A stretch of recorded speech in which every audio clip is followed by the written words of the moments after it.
Gwalpokhar 1 number block अंतर्गत लोधन में all India Azad Hind committee office का इनॉग्रेशन सभा का आयोजन किया गया।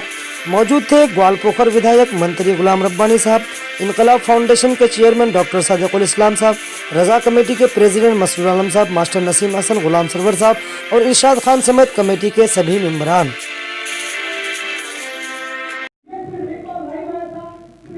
सर, मेरा आपसे एक सवाल है कि अभी आपने अपने स्पीच में एक बात कही कि कहीं ना कहीं जो आज ये तालीमी बेदारी कॉन्फ्रेंस करना पड़ रहा है, इसमें कहीं ना कहीं सरकारें फेल दिख रही हैं, इसीलिए ऐसे कॉन्फ्रेंस की ज़रूरत पड़ी है।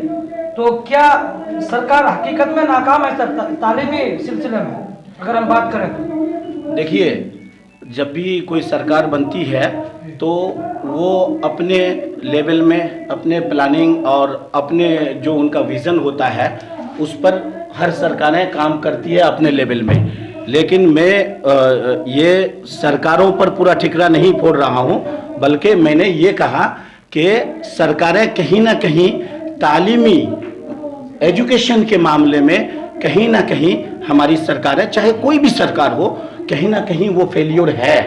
क्योंकि अगर 70 साल बाद भी हमारे देश में, हमारे प्रदेश में, हमारे डिस्ट्रिक्ट में, हमारे इलाके में तालीमी बेदारी यानी एजुकेशनल अवेयरनेस प्रोग्राम करने की ज़रूरत पड़ रही है, तो कहीं ना कहीं सरकारें फेल है, कहीं ना कहीं सरकारों की कमी है। क्योंकि ग्वालपोखर में देख लीजिए, ग्वालपोखर में कोई कॉलेज है क्या? नहीं है। क्यों नहीं है? 70 साल होने के बाद भी आज भी ग्वालपोखर के बच्चे और बच्चियां किशनगंज, इस्लामपुर, रायगंज, मालदा, कोलकाता, अलीगढ़, जामिया, दिल्ली, पुणे, हैदराबाद तालीम के लिए जा रहे हैं। तो कहीं ना कहीं सरकारों की कमी तो है। इतना बड़ा ब्लॉक है जहां इतनी बड़ी आबादी है, आज भी एक कॉलेज इस्टेब्लिश क्यों नहीं हुआ? किसकी वजह से नहीं हुआ? क्या रुकावट बनी है कि आज तक ग्वालपोखर में एक कॉलेज नहीं हुआ?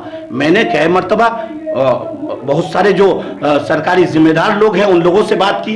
एक बार हम जो हमारे मिनिस्टर साहब आए थे, गुलाम रब्बानी साहब, स्टेशन में मुलाकात हो गई। मैंने उनको भी बोला कि साहब, अल्लाह ने आपके सर पे एक सुनहरा ताज रखा है, आप गवर्नमेंट का हिस्सा हैं, आप मिनिस्टर हैं, आप कोशिश करके ग्वालपोखर में एक कॉलेज इस्टेब्लिश करने की कोशिश कीजिए। उन्होंने यकीन दहानी कराई मुझे कि सादिक साहब, मैं कोशिश कर रहा हूं और मैं कामयाब कोशिश करूंगा।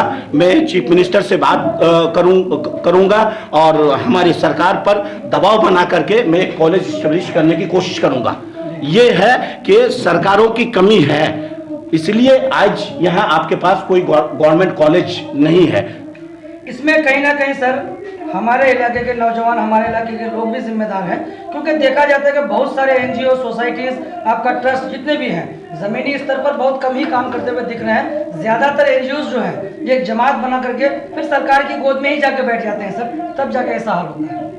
नहीं, देखिए, आपने जो बात कही वो बड़ी मतलब दूरंदेशी वाली बात बोली। ये बात मैं कई बार अपने स्पीच में, बहुत सारे प्रोग्राम में ये बोलता हूँ कि हमारी बदहाली की, चाहे वो तालीमी बदहाली हो, पसमानदगी हो, चाहे हमारा समाजी पसमानदगी और बैकवर्डनेस हो, क्या कहते हैं, सियासी पसमानदगी और बैकवर्डनेस हो, इसमें जहाँ सरकारें जिम्मेदार हैं, आज तो मेरी बात वहाँ अधूरी रह गई, इसीलिए आपने उसी को पकड़ लिया।